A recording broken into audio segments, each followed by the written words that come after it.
بصوا بقى، في رمضان 2026 الترند السنة دي غريب وعجيب. في مسلسلات كده هادية من بره بس فتاكة من جوه وقلب الدنيا على السوشيال ميديا، وهي فعلا التوب لغاية دلوقتي.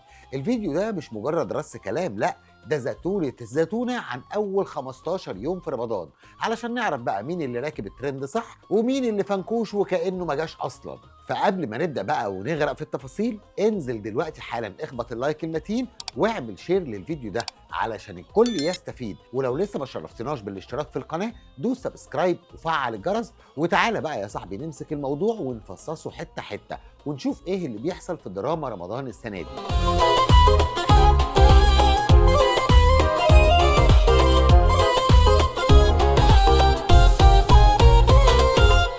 البداية لازم تكون تقيلة، وعلشان كده هنبدأ بمسلسل فن الحرب.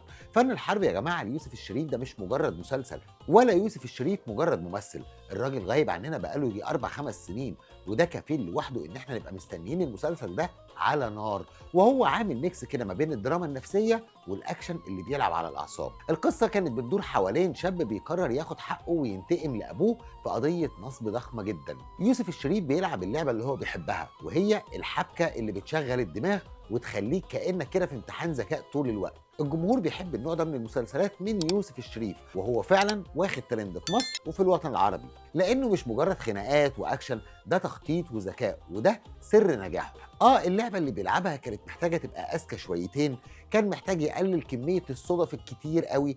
يعني بصراحه كان محتاج انه يخلينا نغطس معاه في قلب اللغز بتاعه. ما نجحش لغايه دلوقتي بنسبه 100%، لكن ادينا مستنيين.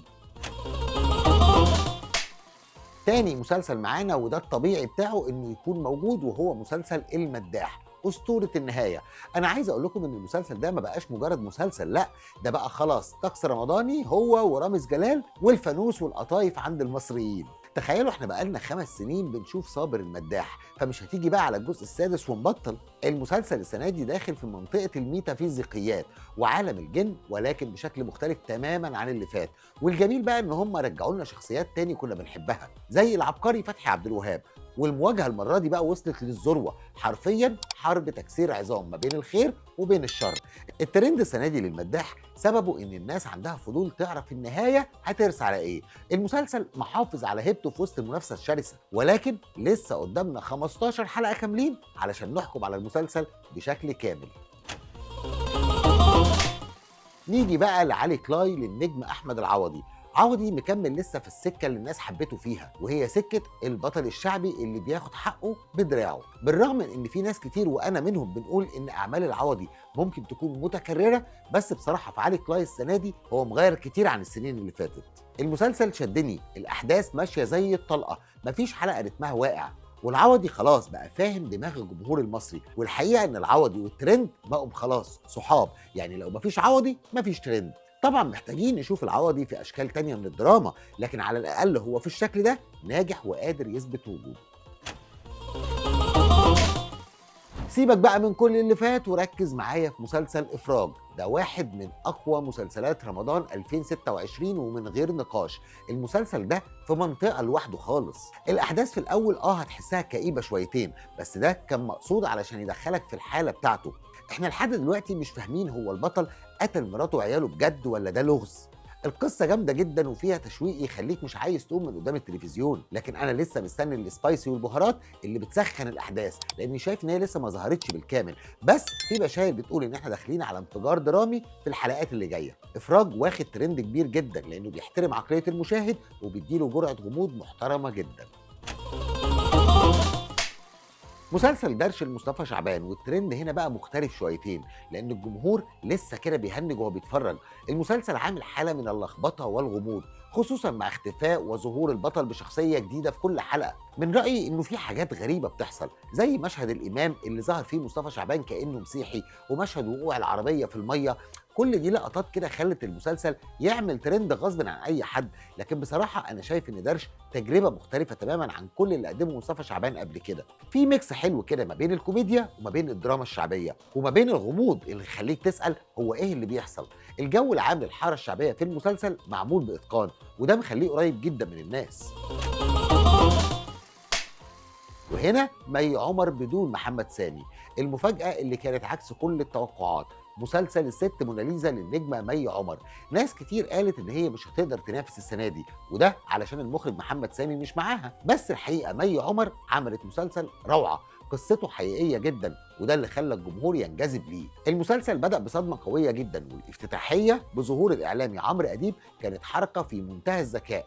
اللغز والجريمة اللي حصلت في البداية خلت الناس تكلبش في المسلسل، وكون إن هو 15 حلقة بس فده خلاه مركز جدا وأحداثه سريعة كأنك بتتفرج على فيلم طويل، وده سر إن هو من أعلى المسلسلات مشاهدة في رمضان 2026.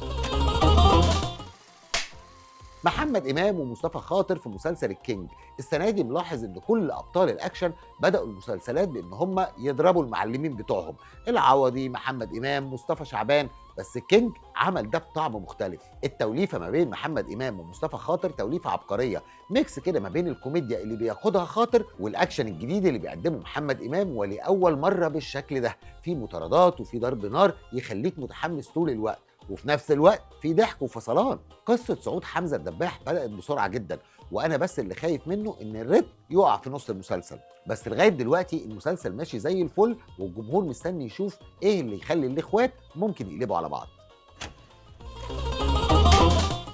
مسلسل سوا سوا وقصته اللي تاكل القلب. الدراما الشعبيه هنا موجوده وبقوه، وبرغم من ان الريتم مش طلقه زي الباقيين، بس القصه هي اللي سايقه الاحداث والجمهور ماشي وراها. طبعا انتوا كلكم عارفين الترند الكبير اللي المسلسل ده واخده لغايه دلوقتي، والسبب اللي مخليه موجود في القايمه ديت، القصه فيها لمسه واقعيه خلت الناس تحس انها شايفه نفسها في الاحداث، وده في حد ذاته نجاح كبير جدا.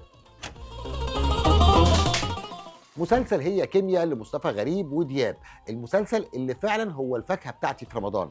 انا كواحد من الجمهور شامم كده ريحه مسلسل اشغال شقه ولكن بروح مختلفه. مصطفى غريب بيلعب شخصيه سلطان اللي هي التطور لشخصيه عربي، ولكن بعقل شويتين، مش كتير ولكن شويتين. الكوميديا هنا راقيه وفيها ذكاء، ومع ان فيها شويه كده بلس 18، لكن بصراحه الاحداث ممتعه بشكل حلو جدا، وده المسلسل اللي بحب ابتدي بيه يومي علشان افك قبل ما ادخل بقى في غموض المسلسلات التانيه. هي كيمياء يستحق وبجداره انه ياخد جايزه تاني احسن مسلسل كوميدي بعد مسلسل عين سحريه.